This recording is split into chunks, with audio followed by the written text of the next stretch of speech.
மார்கசீர்ஷ மாஹாத்மியம். மார்கழி மாத மகத்துவம். 14ஆம் அத்தியாயம். மத்ஸ்ய திருவிழாவின் மகோத்சவம். மத்ஸ்யோத்சவம் என்றழைக்கப்படும் மத்ஸ்ய திருவிழாவின் மகிமை. குறிப்பு: இந்த அத்தியாயம் துவாதசி கல்பத்தின் ஒரு பகுதியாகும். அதில் தங்க மீனை உரிய முறைப்படி வழிபட வேண்டும் மற்றும் ஒருவரின் ஆசானுக்கு கொடுக்கப்பட வேண்டும். ஸ்ரீ மகாவிஷ்ணுவின் முதல் அவதாரம் மீன் அவதாரம் என்பதால் இந்த கல்பத்தில் மீன் வருகிறது. ஸ்ரீ பகவான் கூறலானார்: பின்னர் மார்கழி மாதத்தின் பிரகாசமான பாதியில் துவாதசி நாளில் காலையில் மத்ஸ்ய திருவிழா, அதாவது மத்ஸ்யோத்சவம், ஞானிகளால் கட்டளைகளின்படி உரிய பிரசாதங்கள் மற்றும் சேவைகளுடன் கொண்டாடப்பட வேண்டும். மார்கழி மாதம் 10ஆம் நாள் தன்னடக்கத்துடன் பக்தன் இறைவனை வழிபட வேண்டும். புத்திசாலித்தனமான பக்தன் கட்டளைகளின்படி புனிதமான நெருப்பில் புனித சடங்குகளை செய்ய வேண்டும். சுத்தமான ஆடைகளை அணிந்து மகிழ்ச்சியான மனதுடன் அர்ச்சனை செய்த ஹவ்ய அரிசியை சமைத்து 5 அடி நடக்க வேண்டும். பிறகு அவன் கால்களை கழுவ வேண்டும். பின்னர் அவர் ஒரு ஷீர விருட்சத்திலிருந்து, அதாவது பால்சாறு சுரக்கும் மரம், அதிலிருந்து 8 அங்கங்குலங்கள் நீளமுள்ள ஒரு கிளையை எடுத்து பல் துலக்க வேண்டும். அதன் பிறகு அவர் ஆச்சமன சடங்குகளை கவனமாக செய்ய வேண்டும். பிறகு வானத்தை முழுவதுமாக ஆய்வு செய்து இரும்பு கம்பியை ஏந்தி இருக்கும் இறைவனாகிய என்னை தியானிக்கிறார்.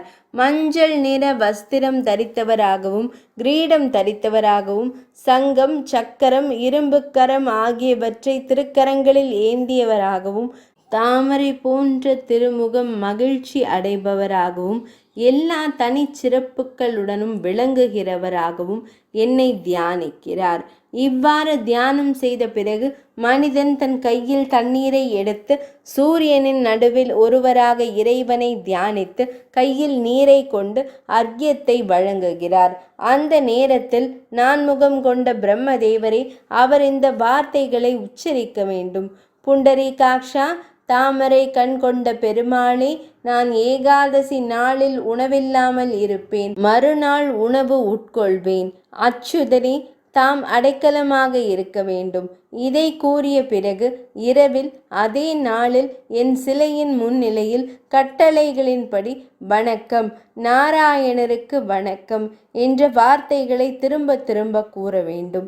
பின்னர் காலையில் அவர் கடலில் சேரும் நதி அல்லது வேறு ஏதேனும் ஒரு நதி அல்லது ஏரிக்கு செல்ல வேண்டும்.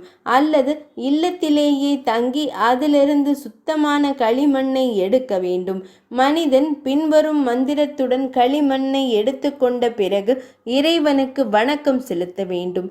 அவன் தூய்மையாகி விடுவான். களிமண்ணை எடுப்பதற்கான மந்திரம்: தேவி பூமியே, உன்னால் தான் எல்லா உயிர்களும் எப்போதும் நிலைத்து போஷிக்கப்படுகின்றன. அந்த சத்தியத்தால் ஐயனே, என் பாவத்தை நீக்கிவிடு. பிரபஞ்ச மூட்டையில் உள்ள அனைத்து தீர்த்தங்களும் தேவர்களால் தங்கள் கைகளால் தொடப்பட்டன. எனவே அவர்களால் தொட்டு உங்களிடமிருந்து எடுக்கப்பட்ட இந்த களிமண்ணை நான் கையாளுகிறேன். வருண தேவரே, எல்லா ரசங்களும் திரவங்கள், சாறுகள் தம்மில் நிரந்தரமாக உள்ளன. எனவே இந்த களிமண்ணின் மீது பாய்ந்து புனிதப்படுத்துங்கள், தாமதிக்காதீர்கள்.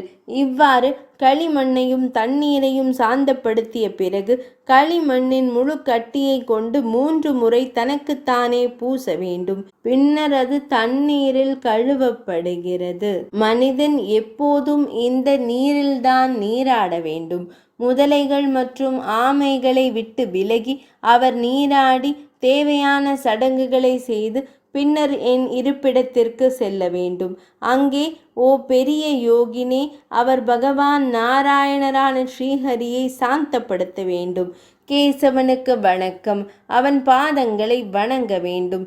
தாமோதரனுக்கு வணக்கம், இடுப்பை வணங்க வேண்டும்.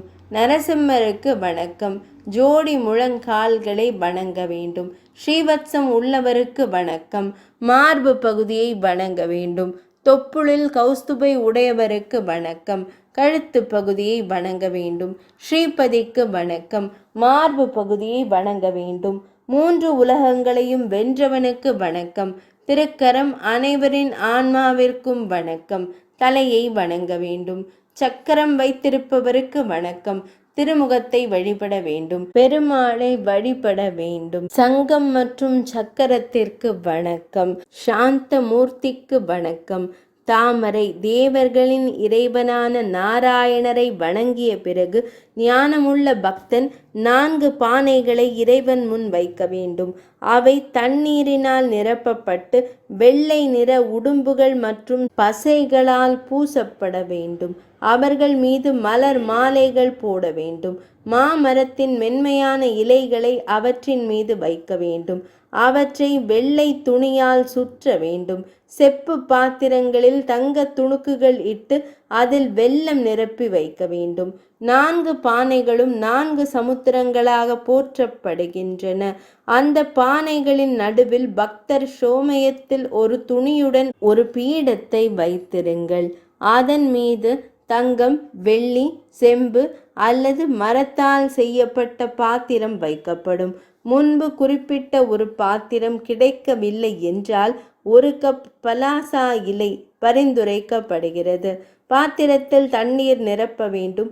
மீன் வடிவில் உள்ள ஜனார்த்தன பகவானின் பிரதியை தங்கத்தில் செய்து அந்த பாத்திரத்தில் வைக்க வேண்டும். இது தேவர்களின் இறைவனின் அனைத்து துணை பொருட்களுடன் பொருத்தப்பட வேண்டும்.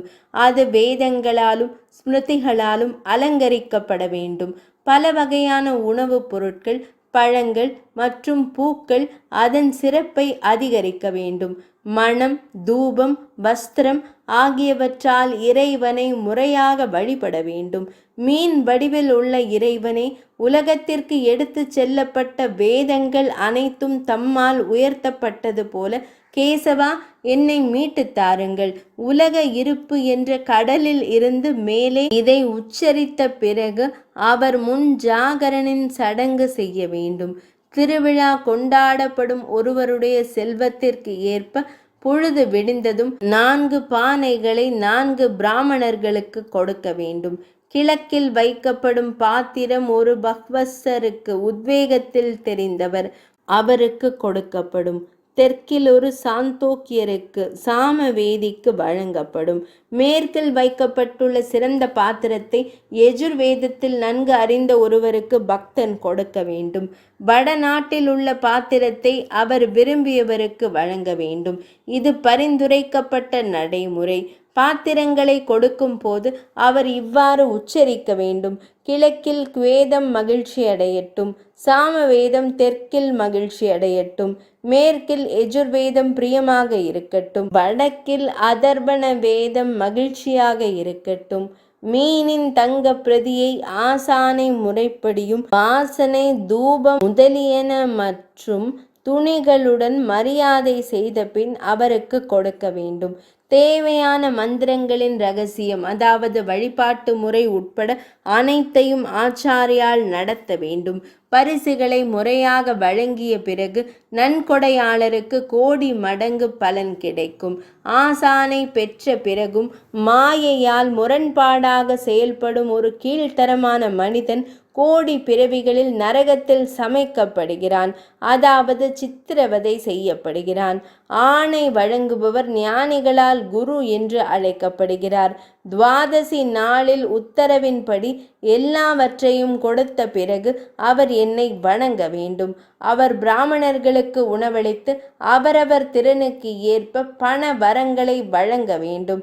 நன்கு சமைத்த, நன்கு உடையணிந்த உணவுகள் நிறைய இருக்க வேண்டும். பிறகு மனிதன் பிராமணர்களுடன் சேர்ந்து உணவு உட்கொள்ள வேண்டும். அவர் தனது பேச்சு மற்றும் புலன் உறுப்புகளில் முழு கட்டுப்பாட்டை கொண்டிருக்க வேண்டும்.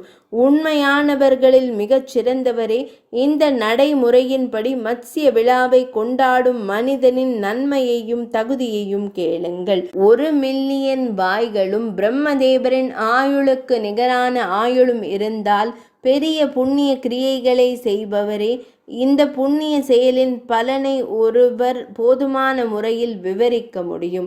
இந்த சிறந்த துவாதசி கல்பத்தை பக்தியுடன் கூறுபவர் அல்லது கேட்பவர் எல்லா பாவங்களிலிருந்தும் விடுதலை பெறுவார். 14ஆம் அத்தியாயம் நிறைவடைந்தது.